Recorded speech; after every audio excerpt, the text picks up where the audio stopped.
আসসালামু আলাইকুম। কেমন আছেন সবাই? আশা করছি সবাই ভালো আছেন। আলহামদুলিল্লাহ আমিও ভালো আছি। কয়েকদিন হলো ভিডিও মেক করছি না, হয়তো লাইভ করছি বা অন্যান্য রিলস ফটো আপলোড করছি, কিন্তু ভিডিও মেক করা হচ্ছে না।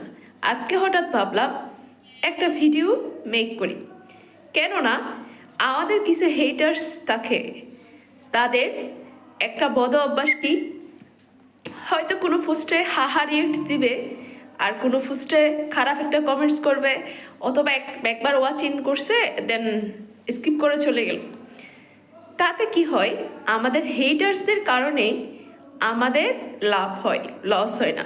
কেন বলি, হাহা রিয়েক্ট দিল, আমার একটা এনগেজমেন্ট বেড়ে গেছে, আর আপনার ভিডিও ওপেন করলেও আপনার ভিউস আসছে। আপনার ভিডিওতে যদি একটা খারাপ কমেন্টস করেও আপনার এনগেজমেন্ট রিচ বেড়ে যাচ্ছে। তাতে ওনার কোনো লাভ হচ্ছে না, বরঞ্চ উনি আরও জ্বলবে, অর্থাৎ তার লস হচ্ছে। তাই হেটার্সদের এই যে খারাপ কমেন্টস, তারপর হচ্ছে হাহা রিয়েক্টে আমরা কষ্ট পাবো না। অনেক সময় আমিও ভাবি, আচ্ছা আমি যে পোস্টটা করলাম এখানে কি হাহা রিয়েক্ট দেওয়ার মতো আমি কিছু লিখছি বা কিছু ছবি আপলোড করছি কিংবা কিছু বলছি, কিন্তু হাহা রিয়েক্ট দিল কেন?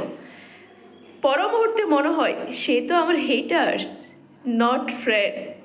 সে আমার ভালো বন্ধু নয়, সে আমার ভালো চায় না, সে আমার খারাপ চায়। তাই এই ভালো খারাপের মধ্যে আমরা তফাৎটা বুঝে ফেলব।